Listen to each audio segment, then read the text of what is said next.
Hello guys, मैं राहुल आज आपके लिए लेकर आया हूँ अनटिल एंड अनलेस का यूज़ आप अपनी डेली कॉन्वर्जेशन में करके अपनी स्पीकिंग को कैसे और बेहतरीन कर सकते हैं। अनटिल का यूज़ जब तक और अनलेस का यूज़ जब तक नहीं के सेंस में मोस्ट ऑफ द टाइम में किया जाता है। अनलेस पहले से ही एक नेगेटिव वर्ड है जिसमें सेंटेंस मेकिंग में नॉट का यूज़ नहीं किया जाता। अनलेस और अनटिल का यूज़ करते समय हमें अपने दिमाग में इन तीन बातों को रखना बहुत ज़रूरी है। जब आप इन तीन बातों को ध्यान में रख के अनलेस और अनटिल का यूज़ करेंगे तो आपके बनने वाले सेंटेंसेस बिल्कुल करेक्ट और एकदम परफेक्ट होंगे। पहला पॉइंट है अनलेस एंड अनटिल का यूज़ हमेशा हमें नेगेटिव के रूप में करना है। यदि किसी भी सेंटेंसेस में नेगेटिव शो हो रहा हो तो हम वहाँ पर अनलेस या अनटिल का यूज़ कर सकते हैं। सेकंड पॉइंट है अनटिल का यूज़ हमेशा एक टाइम लिमिट के लिए किया जाता है। जब भी किसी सेंटेंसेस में हमें ऐसा लगेगा कि यहाँ पे टाइम लिमिट की बात हो रही है, टाइम इंटरवल की बात हो रही है, तो हम उस सेंटेंसेस में अनटिल का यूज़ करेंगे। लेकिन जब हमें ऐसा लगेगा कि कोई कंडीशन दी जा रही है, किसी कंडीशन के बारे में बात हो रही है, तो हम उस सेंटेंस में अनलेस का यूज़ करेंगे। थर्ड पॉइंट है हमारा, अगर कोई ऐसा सेंटेंस है जिसमें फ्यूचर एंड प्रेजेंट में सेंटेंस दिया हुआ है तो हमें उस सेंटेंस को कैसे लिखना है? हमें हमेशा उस सेंटेंस को प्रेजेंट इंडेफिनिट में लिखना होगा, जबकि पास्ट में दिए गए सेंटेंस को पास्ट इंडेफिनिट में लिखना होगा। हमारा पहला सेंटेंस है जब तक आप पढ़ाई नहीं करोगे आप पास नहीं हो सकते। सबसे पहले आपको उन 3 पॉइंट्स में से इसमें ध्यान रखना पड़ेगा कि ये अनलेस वाला है या अनटिल वाला। तो मैंने आपको ये बताया था कि जब आपको टाइम लिमिट दी जाती है तब आप अनटिल का यूज़ करते हैं, और जब आपको कोई कंडीशन दी जाती है तब आप हमेशा अनलेस का यूज़ करते हैं। तो सेंटेंस को पढ़ने में हमें पता चल रहा है कि इसमें एक कंडीशन दी गई है कि जब तक आप पढ़ाई नहीं करोगे आप पास नहीं हो सकते। यहाँ पे एक कंडीशन है कि आप पढ़ाई नहीं करोगे तो पास भी नहीं होंगे। तो आप इस सेंटेंस को कैसे बनाएंगे? देखिए, यह सेंटेंस बनेगा unless you study you can not pass. Sentence में ऐसा लग रहा है कि फ्यूचर की बात हो रही है, जब तक पढ़ाई नहीं करोगे। लेकिन कंडीशन में मैंने आपको ये भी बताया था कि अगर कोई सेंटेंस फ्यूचर का हो और प्रेजेंट का हो तो उसे हमेशा हमें प्रेजेंट इंडेफिनिट में लिखना ज़रूरी है।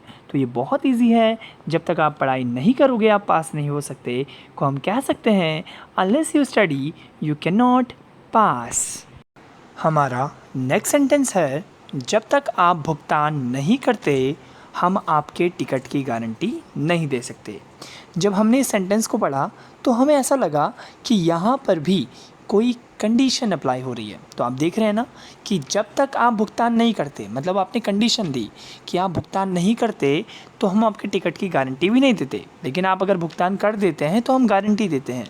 तो सिंपल सी बात है, यहाँ पर आपको कंडीशन की बात कर रहे हैं। तो यह सेंटेंस जो बनेगा वो अनलेस के साथ बनेगा। तो सेंटेंस बनेगा unless you pay now we can not guarantee your ticket.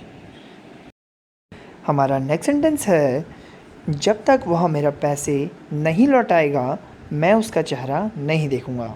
तो हमें जो ये सेंटेंस पढ़ने के बाद ऐसा लगा कि यह सेंटेंस भी किसी कंडीशन में बेस्ड है कि जब तक वह पैसे नहीं लौटाएगा तब तक वह चेहरा नहीं देखेगा। तो ये जो सेंटेंस बनेगा ये भी अनलेस का यूज़ करके बनेगा। लेकिन मैंने आपको एक पॉइंट यह भी बताया है कि अगर सेंटेंस कभी फ्यूचर का बनेगा या प्रेजेंट का बनेगा तो हमेशा उस सेंटेंस को प्रेजेंट इंडेफिनिट में बनाना होगा, जबकि जो अनलेस वाला पार्ट है केवल वही प्रेजेंट इंडेफिनिट में बनेगा, जबकि जो सेंटेंस का रेस्ट पार्ट है वो as it is normal tense में, अगर वो फ्यूचर में होगा तो फ्यूचर में बनेगा और प्रेजेंट में होगा तो वो प्रेजेंट में बनेगा। तो हम इस सेंटेंस को कुछ इस प्रकार से बनाएंगे, unless he returns my money I will not see his face. जब तक वह मेरे पैसे नहीं लौटाएगा मैं उसका चेहरा नहीं देखूंगा। नेक्स्ट सेंटेंस है जब तक मेरा दोस्त नहीं आएगा मैं यहाँ इंतज़ार करूँगा। तो जब हमने इस सेंटेंस को पढ़ा तो हमें यहाँ पे कोई कंडीशन नहीं दिखाई दी। हमें यहाँ पे दिखाई दिया कि यहाँ पे एक टाइम लिमिट की बात हो रही है कि जब तक मेरा फ्रेंड नहीं आएगा तब तक मैं यहाँ इंतज़ार करूँगा कि उसके फ्रेंड के आने का कोई टाइम होगा ना। तो इस चक्कर से हमें ऐसा यहाँ पे फ़ील आ रहा है कि यहाँ पे टाइम लिमिट की बात हो रही है। तो यह जो सेंटेंस बनेगा वो अनटिल का यूज़ करके बनेगा। तो यह सेंटेंस कुछ इस प्रकार से बनेगा। Until my friend comes, I will wait here.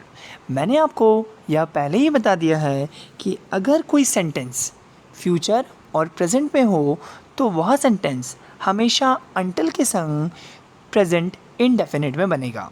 जैसे यहाँ पर है, जब तक मेरा दोस्त नहीं आएगा। इस सेंटेंस के 2 पार्ट हैं, जब तक मेरा दोस्त नहीं आएगा, और सेकंड पार्ट है मैं यहाँ इंतज़ार करूँगा। तो हम पहला सेंटेंस का पार्ट देख रहे हैं जहाँ पे है जब तक मेरा दोस्त नहीं आएगा। तो यह फ्यूचर का सेंटेंस है, लेकिन हम इसे प्रेजेंट इंडेफिनिट में बनाएंगे, अनटिल माई फ्रेंड कम्स। और मैं यहाँ इंतज़ार करूँगा, ये जिस भी टेंस में होगा एज इट इज़ हमें उसी टेंस में बनाना पड़ेगा। आई विल वेट हियर, मैं यहाँ इंतज़ार करूँगा। इस प्रकार से यह जो सेंटेंस बनता है वह बनता है until my friend comes I will wait here. हमारा नेक्स्ट सेंटेंस है, जब तक मेरे पिता घर नहीं आए मैंने एक किताब पढ़ी। जब हमने इस सेंटेंस को पढ़ा तो हमें ऐसा लगा यहाँ पर एक टाइम इंटरवल की बात हो रही है कि जब तक पिताजी घर नहीं आए तब तक किताब नहीं पढ़ी। तो आप देख रहे हैं कि यहाँ पे एक टाइम इंटरवल की बात हो रही है। तो यह सेंटेंस अनटिल के यूज़ के संग बनेगा और ये सेंटेंस बनेगा, until my father came I read a book. हमारा नेक्स्ट सेंटेंस है, जब तक आप मुझसे बात नहीं करते मैं घर नहीं जा रहा। जब हमने इस सेंटेंस को पढ़ा तो हमें यहाँ पर एक टाइम इंटरवल की बात होती हुई दिखाई दी कि जब तक आप बात नहीं करते मैं घर नहीं जा रहा हूँ। तो यह सेंटेंस भी अनटिल के यूज़ के संग बनेगा। तो यह सेंटेंस बनेगा, I am not going home until you talk to me.